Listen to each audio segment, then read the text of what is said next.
Welcome back to the MLG Play 5K series powered by GAEMS. Even though Team Kaliber, they're one map away from advancing to the Grand Finals. If they win this domination, well, they eliminate SoaR. But this is most likely going to be the last match broadcasted. I have a train in a couple minutes that I can't miss. I got an important chemistry test tomorrow, and I got to make sure that I get home at a reasonable time. So I'm sure the players will be streaming the finals, so make sure you tune in there. But who likes chemistry? That's my major. So it's your major is chemistry? Yeah. What are you supposed to do with that? Make stuff. Make like potions and stuff? Like you're a white mage? Yeah. Actually, I'm like a level 7 white mage. Yeah. Cray. Oh, there you go. Oh, for down for SoaR. Great Man. position as they're taking all 3 flags. Team Kaliber. They're gonna be spawning by C without a doubt. Pretty good. Well, it looks like they were at B, but they're gonna be able to break out towards C. B will be captured by SoaR, and I believe C will be captured as well. So Team Kaliber, what was looking like a great position, maybe they overextend themselves a little bit, as what was looking like at least an AC setup for the outside spawn trap them in B. They decide to push for B, and that allows SoaR to stabilize and capture B and C, and now just hold back, settle down for a bit, and then turn up the aggression when it's called for. Yep, and who are you taking a look at right now, Revan? Because I'm looking at Sharp, and Sharp is just everywhere. Like, he is just all over the place. Of course, there's going to be some pressure coming around the side here. Sharp having to drop back. He is going to get taken out, though. That was going to be Wheats with a stop. A could be theirs. Yes, it is. But, you know, it seems like they want to continue to push up on C. But great positioning there by SoaR to not allow that one to happen. And, you know, you're saying, because you're right. This could very well be a triple cap. No, it is stopped by Neslo right at the last second as they are able to flip it, get A back, but they lose B in turn. And although they are getting it flipped, I will have to say that the battle so far has been for B. No spawn trapping happening this time around, Revan. No one's really getting that kind of control. A and C has just been a toss-up back and forth. Yeah, I mean, both these teams had an opportunity to execute the spawn trap, but they just weren't able to. They were really putting an emphasis on getting all 3 flags under their control. And once again, you know, like 7 seconds ago, all 4 were down for SoaR, but they're able to stabilize, and just like that, they're 3 down for Team Kaliber.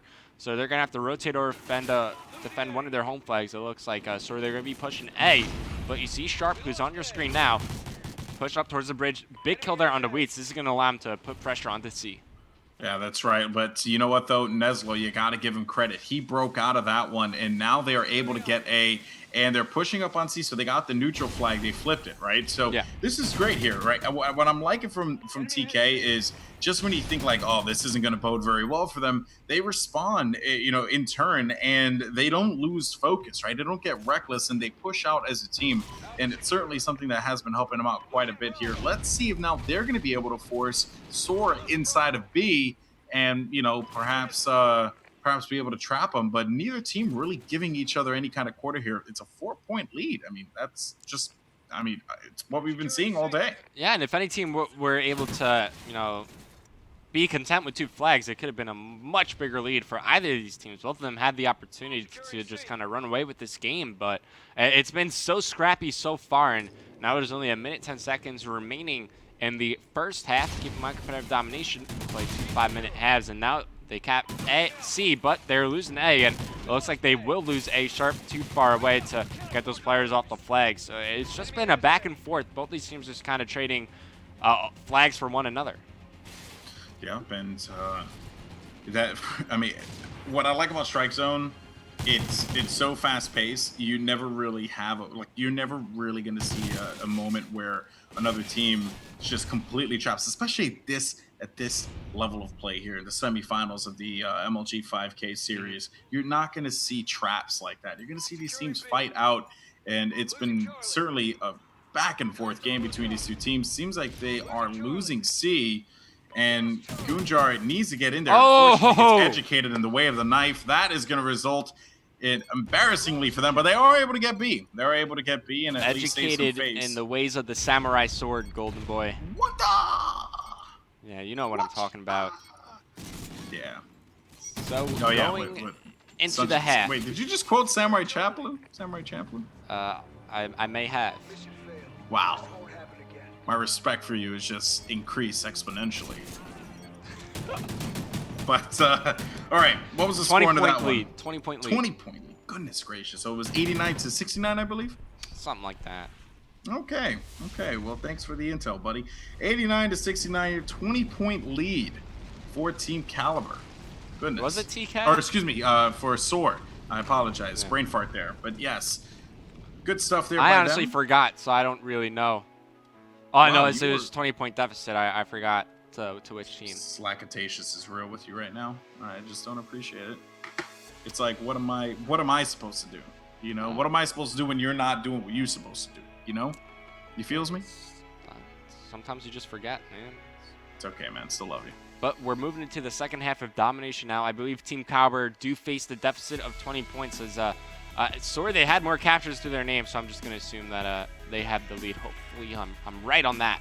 But the second half of domination, it's starting right now. We're going to the Ghost teams, the more favorable side, and we're going to be watching SoaR. Wheats will be the player on your screen. As SoaR, they're looking to win this map and force Game 5, which will be Search and Destroy. Don't know which map, but if you ask Golden Boy, he thinks it should be on Stonehenge. What? No, and it's Stonehaven, sir. Stonehaven. It is my most hated map. So obviously, Stonehaven and myself, we have many tales. It's my worst enemy. It's Westeros from Game of Thrones. So yeah, 20-point lead here for SoaR. They could realistically push a Game 5 on this one, although Team Kaliber, they have all the capability of being able to catch up. I just like where SoaR's head at is right now. They are just clicking. Their shots are on point. They're not losing their gun battles.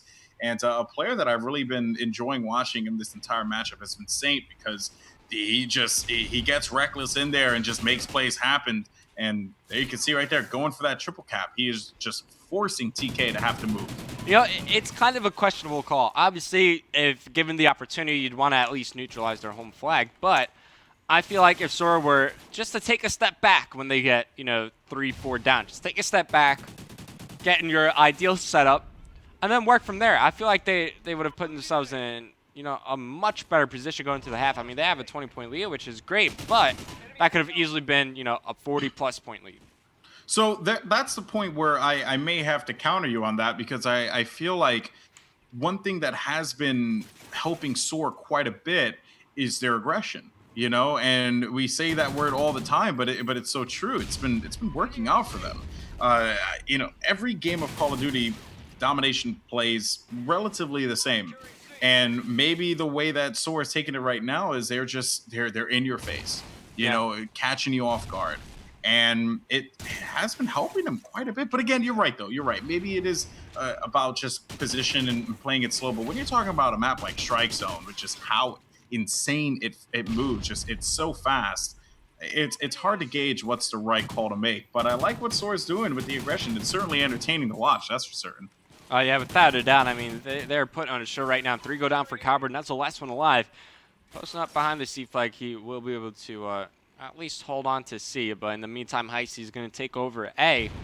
And being down by 20 points, so take a look at it like this. If you hold 2 flags and the other one is neutralized, then you're going to get plus 20 for your points on your opponent per minute. So something like that is going to have to happen for Team Kaliber within the next couple of seconds, as it looks like they will be able to capture B, so they're going to be holding B to C. And they could hold this for 2 minutes, and the same result will occur. They'll get plus 24 points on their opponent. So we'll see if that's their game plan moving forward. Yep, and I'm looking at Saint here as he's trying to get C with his teammate. They do manage to get C, but they lose A in turn, and then they're going in for B. And which is crazy is that they end up, neutralizing B. Really, this entire matchup has just been insane. Just because it's like, maybe what you said is correct. Maybe it would be smarter for SoaR to kind of just hold out a position and not get reckless and move around all over the place. Just, give yourself an opportunity to set up. I mean, aggression is good to a certain point, right? But it gets to that point where you don't want to be overly aggressive around the map. There comes to a point where you got to reach like an equilibrium with yourselves, where you find that perfect balance between aggression and defense. You see it a lot more in Blitz and Domination, but the principle can be applied to both game types. But anyways, back into the action. 90 seconds remaining in the game. SoaR, they're still up by 17 points overall. I believe there's an update on the scoreboard. 13-7 from Sharp. He's leading Team Kaliber right now in terms of kills, but Methods is on top for SoaR at 13-9. Yep, and they are getting aggressive by B. Again, that SoaR aggression that we've been talking about all game long. They are going to go for B. They end up losing C, and one can only make the assumption that they're going to be pushing out over toward B. But interestingly enough, it seemed like TK also wanted to contest on B just in case. Now, all SoaR have to do is hold on to one flag, and this game is over. So they're getting favorable spawns towards B, and it's Team Kaliber that they're going to have to neutralize this flag at the very least to try to win this game. But right now, Kaliber, they're up by 11, so that means they're only down by 9. And with 35 seconds remaining, they can only get +7 on their opponent. So if they hold on to this, it'll be a 2-point differential. Yeah, but SoaR is pushing out toward A. They are going to get the contestment. They end up neutralizing C. And you know what? That's pretty much going to do it. GG, we're going to a Game 5 that I don't think will be streamed. But you can watch it on the players' individual streams. I'm sure one of them is streaming. Yep, so Sharp. There you go. The last match on broadcast results in a SoaR victory, forcing Game 5 in the second semifinal of the night. Winner of the next map will match up against Team Envious in the grand finals. But you see Methods, superb performance by him, as well as Sharp from Team Kaliber, both dropping 17 kills. Sharp 17-9 with 4 captures. Methods 17-11 with 1 capture. But that's going to wrap it up for us here at the MLG New York City studios. I'm Optic Revan. That is Golden Boy FTL. Any closing words, Golden Boy? No, obviously it was a pleasure. Looking forward to seeing everyone in Columbus. Please feel free to say hi to myself and Revan. Revan's a little awkward. Don't say hi to Revan. I don't like people. Really they scare me. A little antisocial. But in all seriousness, though, it was a pleasure. Wear some pants. Maybe. Honey Badger, it don't care. No, I don't. And yeah, stay off Twitter. So that's it for me. All right, so we'll see you guys at Columbus. Actually, make sure you tune in this Tuesday on broadcast as we're going to have pro scrims. I think it's going to be Unite Gaming versus Strictly Business. Nice. Actually, it's going to be Complexity versus Unite. Thanks, Ron, for correcting me there. But make sure you tune in this Thursday. Even better. This Tuesday, 7 p.m. Eastern. Complexity versus Unite. I'll see you there.